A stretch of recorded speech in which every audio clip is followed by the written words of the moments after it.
गरुड़ पुराण के अनुसार हर जीव का पुनर्जन्म होता है, यानी वह फिर से जन्म लेता है। गरुड़ पुराण के मुताबिक मृत्यु के बाद मनुष्य को कौन सा जन्म मिलेगा, यह उसके कर्म पूर्व जन्म के कर्मों पर निर्भर करता है। अगले और पिछले जन्म के बारे में जानने की उत्सुकता अधिकांश लोगों में होती है। अगले जन्म को लेकर लोगों के मन में जिज्ञासा होती है कि वे मनुष्य बनेंगे या पशु।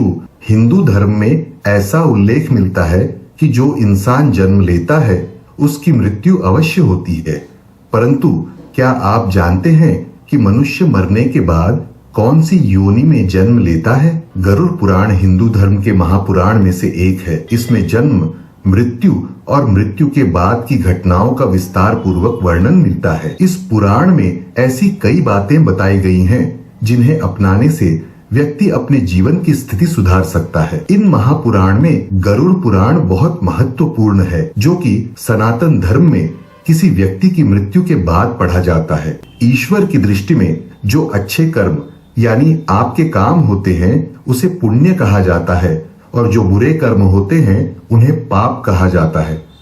गरुड़ पुराण में और कठोपनिषद में उल्लेख मिलता है कि मनुष्य धरती पर जो कुछ भी पाप करता है उन सभी पापों की अलग अलग सजा बारी बारी से मिलती है। आज हम आपको इसी के बारे में बताने जा रहे हैं। दोस्तों, आप हमारे चैनल पर पहली बार आए हैं तो चैनल को सब्सक्राइब अवश्य कीजिएगा। वीडियो को लाइक करके दोस्तों के पास शेयर जरूर कीजिए। यहाँ सबसे पहले आपको यह जानना जरूरी है, क्या सच में पुनर्जन्म होता है? मित्रों, इस बात को एक उदाहरण से समझते हैं। कई बार बालक का जब जन्म होता है तो उनमें किसी प्रकार का दोष होता है। कई बालक किन्नर पैदा हो जाते हैं या फिर ऐसे पैदा होते हैं जिनको कोई शारीरिक दोष होता है, जैसे कोई जन्म से ही विकलांग पैदा होता है। कई बच्चे को जन्म से ही मल मूत्र का द्वार नहीं होता है। ऐसा होने के पीछे विज्ञान अपना तर्क अलग ही देता है, पर हम शास्त्र के अनुसार बताएंगे इस जीवन में बच्चे को उसके पिछले जन्म के कर्मों के आधार पर कष्ट भोगना तय होता है, इसलिए शारीरिक असमर्थता पैदा होने के साथ ही आती है। गरुड़ पुराण में लिखा हुआ है कि पांडव भाइयों को अलग अलग घरों में जन्म अपने अपने कर्म के अनुसार मिला था। गरुड़ पुराण में विस्तार से बताया गया है कि जब तक शिशु माँ की कोख में रहता है तब तक उसे पिछले जन्म का सब कुछ याद रहता है। उसे यह भी स्मरण होता है कि उसने पिछले जन्म में क्या क्या कर्म किए। शिशु माता के गर्भ से निकलकर इस पृथ्वी लोक पर आता है। ईश्वर की उसकी स्मृति खत्म कर दी जाती है और वह जीव फिर से मोह माया में कुछ ऐसा उलझ जाता है कि परमात्मा के लिए उसके पास समय ही नहीं बचता है। आइए अपने टॉपिक पर वापस आते हैं। किस क्रम के अनुसार मिलता है अलग अलग जन्म? पहले कछुए का जन्म। माता पिता को कष्ट पहुंचाने वाली संतान या भाई बहन को प्रताड़ित करने वाले मनुष्य कछुआ की योनि में जन्म लेती हैं। कई बार गलत कार्य करने वाले यह सोचते हैं कि कोई उन्हें देख नहीं रहा है, इसीलिए कई बार लोग ऐसे पाप कर देते हैं जिनके गंभीर परिणाम इस जीवन अलावा अगले जीवन में भी भुगतने पड़ते हैं। दोस्तों, कछुआ 20 या 30 साल नहीं जीता, बल्कि उसका जीवन काल 200 से 300 वर्षों के बीच का होता है, यानी कि इस अपराध की सजा बेहद लंबी है और बहुत कठिन है। आत्मा को उस शरीर के अनुरूप व्यवहार में ढलकर अपना कर्म करना होता है। शरीर के जरिए कर्म करके ही एक आत्मा अपने जन्म के उद्देश्य को सार्थक भी बना सकती है और निरर्थक भी। अच्छे कर्म करके आत्मा मुक्ति के मार्ग की ओर अग्रसर हो सकती है और बुरे कर्म करके अपनी स्थिति को भविष्य में बदतर बना सकती है। यदि कोई पुरुष महिलाओं वाला आचरण करता है, स्वभाव में महिलाओं वाली आदत ले आता है, तो ऐसे पुरुषों को अगले जन्म में स्त्री का रूप मिलता है, क्योंकि जीवन मरण और अगला जन्म सब कुछ कर्मों के आधार पर ही तय होता है।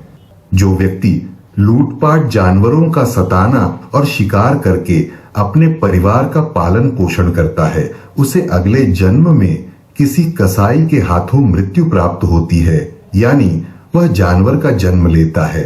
गरुड़ पुराण के मुताबिक जो व्यक्ति मृत्यु के समय भगवान का नाम लेता है तो भगवान उसकी मुक्ति का मार्ग खोल देते हैं। यही वजह है कि शास्त्रों में मरते समय राम नाम लेना महत्वपूर्ण बताया गया है। अगला है गधे का जन्म कौन भोगता है। दोस्तों, गरुड़ पुराण के अनुसार अपने सच्चे मित्र का अपमान करने वाला गधे की योनि भोगता है। कुत्ते के जन्म किसको मिलता है? जो व्यक्ति धर्म, वेद, पुराण जैसे धार्मिक ग्रंथों का अपमान करता है, हमेशा धर्म का विरोध करता है, ईश्वर के प्रति श्रद्धा भाव नहीं रखता। गरुड़ पुराण के अनुसार ऐसे लोगों का अगला जन्म कुत्ते के रूप में होता है। छुंदर का जन्म किसे मिलता है?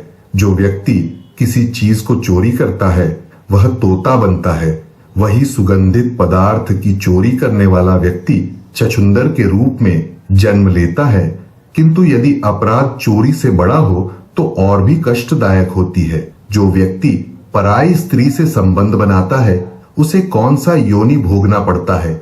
जो व्यक्ति पराय स्त्री से संबंध बनाता है से नरक में जाना पड़ता है। गरुड़ पुराण के अनुसार ऐसे पुरुष को वहां उसे कई कष्ट भोगने पड़ते हैं और इसके बाद उसे अलग अलग योनियों में एक के बाद एक कई जन्म लेने पड़ते हैं। ऐसी शादीशुदा महिला जो किसी गैर मर्द के साथ संबंध बनाती है उसे नरक की यातनाएं भोगनी पड़ती है और ऐसी महिला अगले जन्म में छिपकली, सांप या फिर चमगादड़ के रूप में जन्म लेती है।